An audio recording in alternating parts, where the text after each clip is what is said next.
વલસાડ જિલ્લામાં તાજેતરમાં બનેલી એક લૂંટની ઘટનાએ સમગ્ર પંથકમાં ચકચાર મચાવી હતી। અતુલ કંપનીની રિવરસાઇડ કોલોનીમાં તસ્કરોએ માત્ર ચોરી જ નહીં પણ સિક્યુરિટી ગાર્ડ પર હુમલો કરી ફરાર થઈ ગયા હતા। જોકે વલસાડ પોલીસે આ લૂંટનો ભેદ ઉકેલી નાખ્યો છે। 23 જાન્યુઆરી 2026ના રોજ વલસાડ તાલુકાની જાણીતી અતુલ કંપનીની રિવરસાઇડ કોલોનીમાં 4 જેટલા અજાણ્યા શખ્સો ત્રાટક્યા હતા। તસ્કરોએ કોલોનીના એક રૂમમાંથી સોનાનું મંગળસૂત્ર અને 15,000 રૂપિયા રોકડાની ચોરી કરી હતી। જો કે ચોરી કરી ભાગી રહેલા આ ચારેય ઇસમો પર સિક્યુરિટી ગાર્ડની નજર પડી ગઈ હતી। ગાર્ડે તેમને પકડવાની કોશિશ કરી પરંતુ ગુનેગારોએ રક્ષક પર જ હુમલો કરી દીધો હતો। ઝપાઝપી દરમિયાન સિક્યુરિટી ગાર્ડને માથા અને હાથના ભાગે ગંભીર ઇજાઓ પહોંચાડી આ ટોળકી અંધારાનો લાભ લઈ ફરાર થઈ ગઈ હતી। આ ઘટનાની જાણ થતાં જ વલસાડ રૂરલ પોલીસ સ્ટેશનમાં લૂંટનો ગુનો દાખલ કરવામાં આવ્યો હતો। વલસાડ એલસીબી અને રૂરલ પોલીસની સંયુક્ત ટીમે તપાસનો ધમધમાટ શરૂ કર્યો હતો। હ્યુમન ઇન્ટેલિજન્સ અને ટેકનિકલ સોર્સની મદદથી પોલીસે બાતમીદારોને સક્રિય કર્યા। આખરે પોલીસની મહત્વની કડી મળી અને લૂંટમાં સામેલ 2 મુખ્ય આરોપીઓની ધરપકડ કરવામાં આવી છે। પકડાયેલા આરોપીઓના નામ કૃષ્ણદેવ ઉર્ફ ક્રિશ પ્રકાશ મૌર્ય અને કમલા ઉર્ફ કમલેશ પોદાર ચૌહાણ છે। આ બંને આરોપીઓના ગુનાહિત ઇતિહાસ પણ સામે આવ્યો છે। પોલીસની પૂછપરછમાં જાણવા મળે છે કે આ ગેંગમાં કુલ 6 જેટલા સભ્યો હોવાની શક્યતા છે। પકડાયેલા આરોપીઓ પૈકી કમલેશ વિરુદ્ધ મુંબઈના મુમરા, વાગલે, મુલુંડ અને કલવા જેવા વિસ્તારોમાં અનેક ગુનાઓ નોંધાયેલા છે। આ ગેંગની મોડસ ઓપરેન્ડી ખૂબ જ ચોક્કસ હતી। તેઓ સૌપ્રથમ ટાર્ગેટ નક્કી કરવા માટે રેકી કરતા હતા। ખાસ કરીને મોડી રાત્રે 12 થી 3 વાગ્યાના સમયગાળામાં જ્યાંથી ભાગી જવું સરળ હોય તેવી નાની રહેણાંક કોલોનીમાં તેઓ નિશાન બનાવતા હતા। હાલમાં પોલીસ બાકીના 4 ફરાર આરોપીઓને પકડવા માટે ચક્રો ગતિમાન કર્યા છે।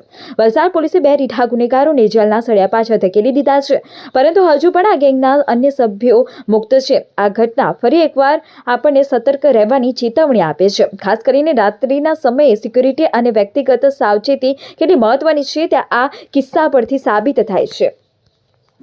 ગઈ તારીખ 30/1/2026ના રોજ અતુલ કંપનીના રિવરસાઇડ કોલોનીમાં એક ચોરીની ઘટના બની હતી। એમાં એક રૂમમાં એક મંગળસૂત્ર અને 15,000 રોકડા ચોરી થયેલી અને ચોરી કરીને 4 ઇસમો ભાગતા હતા। એ દરમિયાન સિક્યુરિટી ગાર્ડની નજર પડતા તેમને પકડવાની કોશિશ કરતા સિક્યુરિટી ગાર્ડ અને ચોરો વચ્ચે ઝપાઝપી થતા સિક્યુરિટી ગાર્ડના હાથના ભાગે અને માથાના ભાગે ઈજા કરી આ 4 ચોરો ચોરી કરી નાસી ગયા હતા। જે સંદર્ભેની હકીકતની જાણ પોલીસ સ્ટેશને થતા આ સંદર્ભે વલસાડ રૂરલ પોલીસ સ્ટેશનમાં લૂંટનો ગુનો દાખલ કરવામાં આવ્યો હતો। આ ગુનાની તપાસ વલસાડ રૂરલ પોલીસ સ્ટેશન હાથમાં લીધી હતી। હ્યુમન ઇન્ટેલિજન્સ અને અન્ય રીતે આ બાબતે એલસીબી વલસાડ તથા રૂરલ પોલીસ સ્ટેશનની સંયુક્ત ટીમે આ બાબતે તપાસ હાથ ધરી હતી। કેટલીક હકીકત મળતા આ સંદર્ભે ગઈકાલે વલસાડ એલસીબી તથા રૂરલ પોલીસ સ્ટેશન દ્વારા 2 આરોપીની જે છે પકડી પાડવામાં આવ્યા હતા અને એ આરોપીની ધરપકડ કરવામાં આવી છે। તે આરોપીઓના નામ છે કૃષ્ણદેવ ઉર્ફે ક્રિશ પ્રકાશ મૌર્યા તથા બીજો નામ છે કમલા ઉર્ફે કમલેશ પોદાર ચૌહાણ। આ 2 આરોપીઓ જે છે એ આ લૂંટના ગુનાના કામે ગઈકાલે પકડી પાડવામાં આવ્યા હતા। અત્યારે એની વિધિવત અટક કરવામાં આવેલી છે। એમની પૂછપરછ ચાલી રહી છે। તપાસ દરમિયાન અત્યાર સુધીમાં કુલ 6 આરોપીઓ જે છે એ હોવાની શક્યતા જણાઈ આવી છે, જે પૈકી અત્યારે 2 આરોપી પકડી પાડવામાં આવ્યા છે। જે પૈકી કૃષ્ણદેવ વિરુદ્ધમાં મરીન પોલીસ સ્ટેશન ઉમરગામ ખાતે એક ગુનો દાખલ કરવામાં આવ્યો છે અને કમલા ઉર્ફે કમલેશ ચૌહાણ ઉપર મુંબઈ, મુમરા, વાગલે, મુલુંડ, કલવા વગેરે પોલીસ સ્ટેશનમાં આ મુજબના ગુનાઓ દાખલ કરવામાં આવ્યા છે।